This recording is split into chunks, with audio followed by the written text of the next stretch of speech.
This podcast is brought to you by VinZero.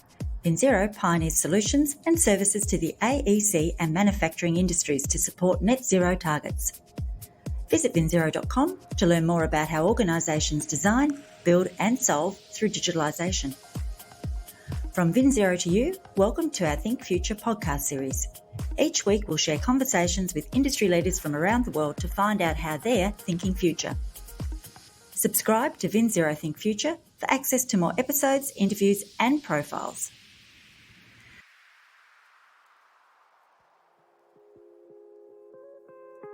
Esther Sperber founded Studio ST Architects in 2004 in New York City. Their award-winning design work includes synagogues, apartments, multi-family housing, schools and art galleries. Their projects combine renovation with adaptive reuse, and she joins us today to talk about the rewarding results that are being achieved for clients and communities as Manhattan shifts towards a sustainable built environment. Welcome to the program, Esther. Hi, thanks for having me. Esther, Studio ST are doing some interesting projects across Manhattan, utilising renovation with sustainability in mind. What can you tell us about those projects? In general, in architecture, often the more glamorous projects are the ones where you start from scratch, where you're building a new building out of the ground. We do some of those projects, but the vast majority of our projects are actually renovations of existing structures. And I find that this is an area that doesn't get enough attention and credit because, as we know, so much of the built environment is already existing. And trying to bring things up to become more energy efficient and more sustainable has a lot to do with figuring out how to take these old structures that are already built and revitalizing them, making them work for 21st century uses. And that's one of the things we've been focusing on, trying to take these older buildings and make them work for our current clients. We, for example, just finished 2 large renovations of synagogues. One is in Manhattan, as you mentioned, and one is actually near Chicago in a town called Skokie. The synagogue in Manhattan is a building from 1927. It's a really solid building with some really beautiful details. But many of the things that we care about today were not something that was paid attention to 100 years ago. So there are many things that need to be brought up to code. There are some safety things like smoke alarms and sprinklers and things like that that we feel are important in order to have a safe building. There's also the energy efficiency in terms of replacing lighting with LED lights, bringing things to the comfortable light level so that older people can enjoy their experience and be able to see properly. Putting in new heating and air conditioning systems. Putting in a new air conditioning system is actually making it more energy efficient because the patchwork of old pieces of equipment from different times and with different types of refrigerant fluids that are no longer up to code can make buildings actually very inefficient. So in a way, you can make the building both more efficient and more comfortable at the same time by bringing it up to current standards. It's really exciting when you can take a building that's existing and keep the bones of it, keep the spirit of it, most of the structure, but then do these improvements in it. So what are the key elements required for encouraging your clients to reuse or renovate rather than build new? I think many of our clients, once we start discussing this topic, are quite amenable to this. I think there are a number of key items that make them excited about renovating their building. I think if you start with the first thing, often there is obviously a budget question, like can they afford to start from scratch or not? And many times renovating the existing building will be more cost effective. So that's always an easy in. But there's, I think, a lot more to that. So I think many of our clients, especially the institutional clients, schools and community centers and synagogues, as I mentioned, feel like part of their mission is to be good citizens of the world, to try to tread lightly on the planet, provide ethical behavior in all aspects of their institution. They care a lot about people, they care a lot about community. As soon as you tell them that this is an opportunity to be more sustainable by keeping large parts of the building, by being more specific about what parts of the building need to be demolished and what parts can be kept, talking about insulating water lines and making windows that are more efficient. It's usually quite easy to convince these people. And it's also quite easy for them to then go out to their members and communities and do the fundraising that they often need to do, because it, everyone wants to do the right thing, especially if it's something that they can afford to do. So for all of our clients, once they know that doing the right thing is going to also enhance their mission and give them a beautiful and functional building, they're very excited about it. Another part of this that sometimes is a little underappreciated is that many clients are actually emotionally attached to their buildings. It's not just that they want to keep the building because it's less expensive than tearing it down and building a new building. There's like an institutional memory, there's an institutional emotional attachment to some of these structures. And the idea that they can keep it and at the same time make it work for them is really exciting for them. And so, when it comes to that type of emotional attachment you're describing, what's been one of the more rewarding projects recently? When it comes to the emotional attachment, I think some of the synagogue projects I've done have been the most rewarding, and it's very gratifying to see the congregation coming back into a building after it's been renovated and making new use of it. So, in some buildings, our synagogue that we renovated in Skokie, they had this very large sanctuary that could seat a few hundred people, but it was designed in the early 60s. So people sat in rows a little bit like in a movie theater with fixed seats, and the rabbi and the cantor and the choir would stand up on this big stage. At this time, the congregation has a very different attitude. It's much more egalitarian, it's much more community centered, it's much less hierarchical. And they wanted the person who leads the services to kind of stand in the middle and people to sit much closer up and participate. And so the ability to take that space and convert it into something that meets their current needs, but still keeps this building that people have been praying in for, almost 80 years, 60 years, is really meaningful for the congregation. And to bring back the beauty that was in that original structure while peeling off all the kind of parts that no longer suit us, to be a really great way to transform the space. So, typically, when you start talking with a client about this type of transformative project, how do they react initially? Our clients are usually both anxious and very excited about these big transformational projects. I think they know that there is a potential for transforming their institution and their ability to provide services and be a community center. But they're also very concerned about how much time and how much it's going to cost.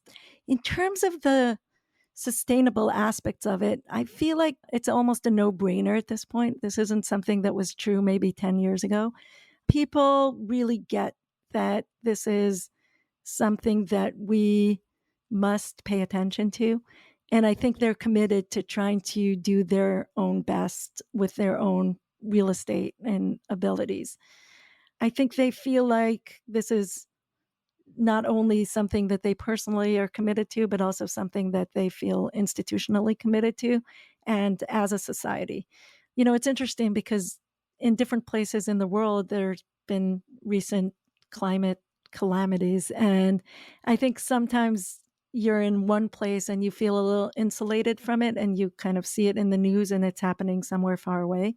But we here in New York just last week had this kind of very apocalyptic experience where these hundreds of forest fires in Canada created a billowing cloud of smoke that was driven down towards the whole northeast of the US. And being told that you're not supposed to go outdoors and you should wear a mask, and closing schools because of fires that are happening on the same continent but in a different country is something that really, I think, drove home how urgent it is for us to all pay attention to this and how interconnected we are. No city or state or country or continent are kind of spared from what's happening around the globe. So it becomes a almost moral and ethical commitment of our clients and of our profession as architects to try to address these issues. What are some of the critical challenges for these type of projects that you take on?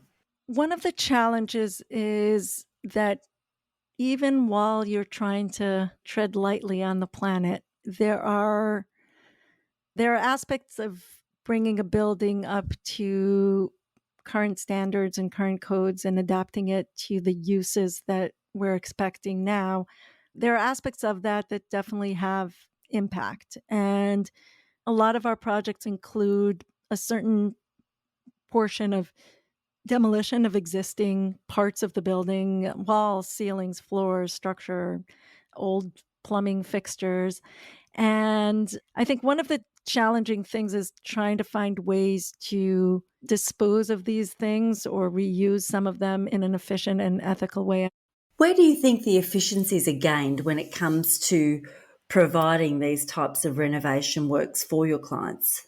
There are many different levels in which I think we see these efficiencies. So I think the first part of it is in the functional uses of the spaces. We can try to rethink how buildings are organized and make them work better for our clients, and also shift functions from things that used to be needed to what we need now, and tailor the focus to the kind of spaces our clients want. So, for example, many years ago, there are many things that were less culturally necessary. So things like non-gendered bathrooms, coat rooms, space to just stand and chat with your friends in a synagogue that was kind of come in, participate in the service, and leave. But then there are also the other kinds of efficiencies. So I think we really want to look at energy efficiency of buildings in terms of when we replace windows, we can get integrated, UV protection and low E coatings on all our glass. With the new air conditioning systems, obviously every new generation of HVAC equipment is more efficient, and we can, in apartments that we do, the funny thing about New York is you can buy an apartment for many millions of dollars that doesn't have any air conditioning and doesn't have a washing machine either, and definitely doesn't have parking. It's one of those crazy things about living in Manhattan.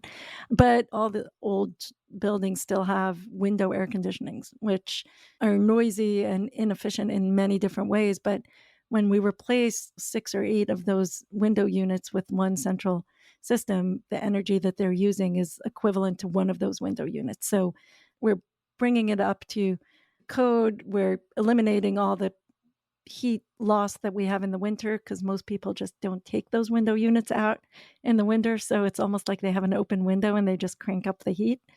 Then, of course, there's thermal efficiency in terms of any kind of exterior walls or roofs that we can redo and improve the efficiency and the functions of those buildings. So those things are really very important to us and resonate with our clients.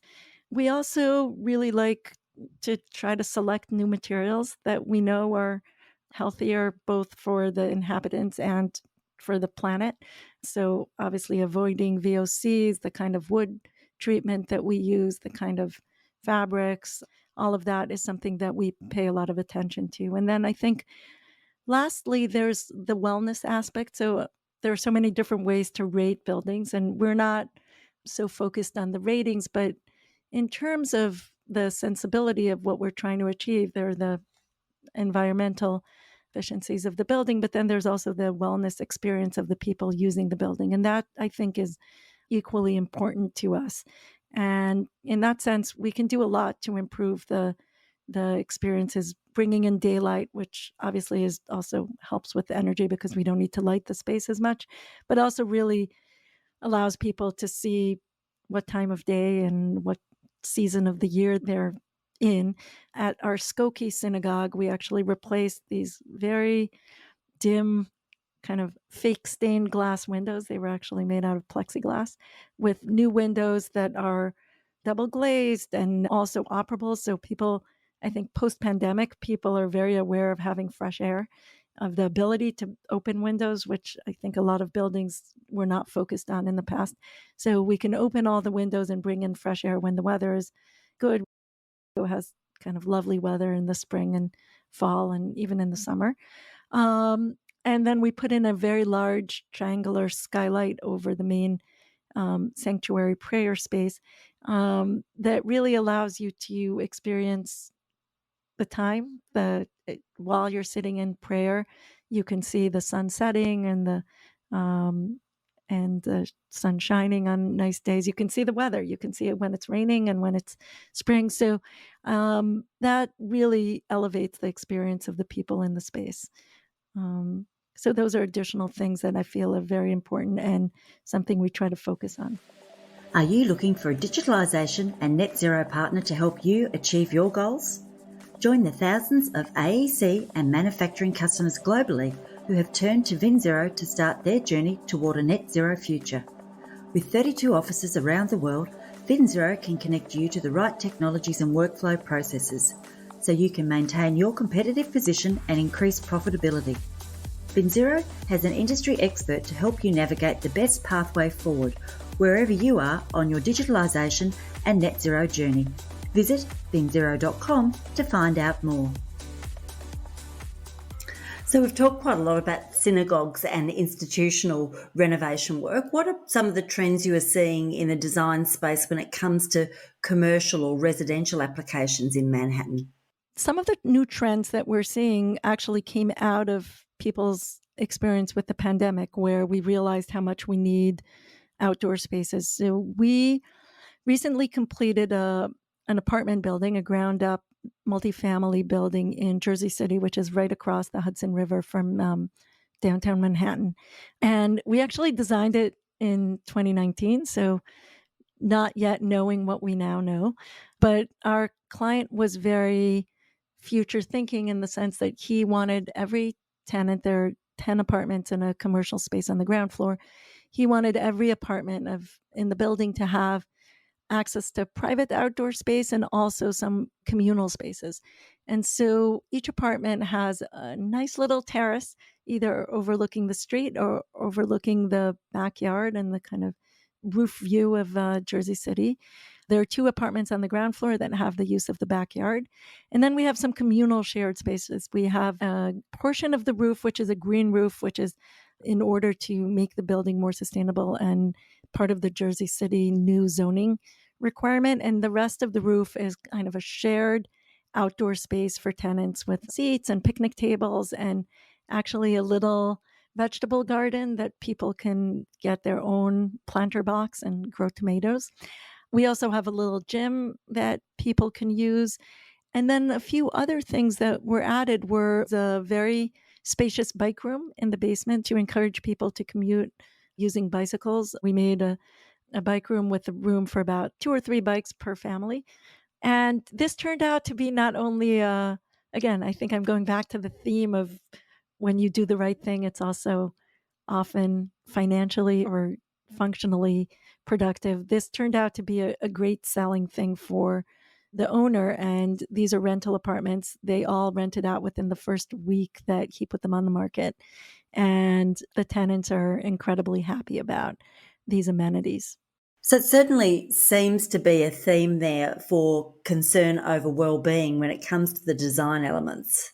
Yeah, I see that very much in our residential interiors in Manhattan. We do a lot of very large apartments. Often they're combination duplexes or side-by-side combinations of apartments. And I think there's a real trend towards looking for a kind of simplicity, a kind of clarity in the design. I think using natural materials is something that I see many of our clients gravitating towards: real woods, beautiful fabrics. People want to know where these materials came from and what they're made out of. There's a sense that we know what wood is and stone and glass, and then there are all kinds of other materials that we just kind of don't really know what they are and we'd rather avoid in our homes. I've also seen some kind of return to more ancient traditions. In a few of our projects, we've been looking at Tadalak, which is a traditional Moroccan plaster that's waterproof that can be used now instead of porcelain tile or stone in bathrooms. So you can use this as the finish coat in your shower tub. And it's not maintenance free, but it is designed to have some kind of upkeep, but to really be a living, breathing material that has ties to a real ancient craftsmanship. And there are other types of interesting plasters that we've seen people gravitate towards. And I think that's an interesting shift from maybe 10 or 20 years ago, this return to the natural materials and an emphasis on wellness and health. It certainly is. So, what challenges still need to be solved, do you think? So, buildings still contribute about 30% of emissions. And so, our carbon footprint is still very heavy. And this is something that we all need to work on getting better at. Obviously, architects have a part in this, industry has a part in this, the political and legislators have part in this. And I think this is a kind of world collaborative project. It's not something that any one of us can do, but I think we have to learn and become better at it. I think there's a lot of research and technology and innovation that's happening. And I think that's going to help us and bring some breakthroughs that we might not know about yet. Much like we had the journey from incandescent bulbs that were incredibly inefficient. And then we were all excited about fluorescents, which were much more efficient. And then, boom, we have LED lights, which are 100 times more efficient than the fluorescents. And, I have faith in our human ability to innovate and find solutions. And so I think that type of progress is going to happen in other areas as well. I think the other part that is challenging for us as architects is the ability to find out information about where materials came from and what kind of ingredients are in that cooked dish that we're using. And I think of this a lot like in the food industry. I think, many years ago, there was a lot less awareness of knowing how much sugar, how much trans fats are in food. And now almost everything is labeled, and even restaurants in New York have to tell you how many calories are in different dishes. I mean, fast food restaurants, chain restaurants. And I am imagining that the building industry is moving into that direction, which there's more transparency and more information that will allow us to make more ethical and more sustainable, more responsible choices. So I think that kind of information would give us the carbon footprint information about various materials, where it came from, how it was produced. We want to make sure that we're not taking advantage of people in other countries. So I think all that information, once it's more available to all of us, will really drive industry to a more ethical and more sustainable direction. So, in addition to renovation projects, what do you think can be done to increase the adoption for, say, adaptive reuse projects? So the way we usually kind of differentiate between renovations and adaptive reuse is renovations are usually buildings that exist and we're reusing them in the same way or by the same function, whereas adaptive reuse is taking existing structures and finding new ways of using them. And I think there are a lot of opportunities for that. And I think we do need to encourage owners and clients and developers to do more of that. One of the interesting things that people are thinking about right now has to do with office spaces, because as people have moved towards working at least part-time from home, there's a lot less need in Manhattan for some of the Midtown office buildings, and there's a reduced demand for that. And trying to think about what those spaces could be used for and how to efficiently convert them from office spaces to low income or affordable housing or schools or other kinds of functions is, I think, a really interesting thing. And I think there are design innovations that are going to have to be implemented. I think we're going to have to figure out how to use spaces that were made for one use in a creative way and use them for something else. And then I think also we need our cities and approval process to encourage this and give the developers or the clients who are doing these adaptive reuse projects, give them incentives to not tear down these buildings and rather find ways to make them work for new uses. So, Esther, when you think future about architecture and sustainability and the combination of the two, what is it that excites you the most? I think the idea of thinking about the future, what your mission here is in itself an exciting project. I think often architects look towards the past in many ways. It's a very ancient profession. And in some ways, it hasn't changed. We're still trying to make space for people to, live with their families or work or meet with their communities. Some parts of it are both culturally and on a kind of personal level, very ancient. But I think we do need to look towards a future in which we are more responsible towards the earth, towards our fellow people, towards people in other continents that are suffering because of our kind of extravagance in terms of our carbon footprint in first world countries. And so I'm excited about the new innovations that I am sure are going to happen. And I'm excited about the ideas of looking towards preserving existing buildings, renovating them, adapting them, becoming something that is more visible towards a larger public, something that is recognized and appreciated and gets the kind of photos in the magazines that often are reserved for the kind of flashy new buildings. So I think once we as a society can shift our view from trying to always build the latest and shiniest new building to trying to preserve some things that are already there, I think we will be able to shift our industry in the right direction. Well, Esther, it's certainly great to have organisations like ST Studio helping us to tread lightly on the planet, and I thank you for joining us today. Thank you so much for having me. It's wonderful talking to you. This podcast was brought to you by VinZero. VinZero help the AEC and manufacturing industries keep pace with digital change and achieve their technological and sustainability leadership goals. VinZero is a company that cares about creating and building a better world. Together, we are working with industry and environmental experts, providing forums and platforms through our VinZero Think community to create conversations that matter to our future generations. We invite you to join in the conversation and participate in our Think community. Like and subscribe to Think Future to stay up to date with the latest innovations and conversations as we take AEC and manufacturing around the world closer to zero. You can download our podcasts at vinzero.com or from your favourite podcast platform. From VinZero Think Future, thanks for listening.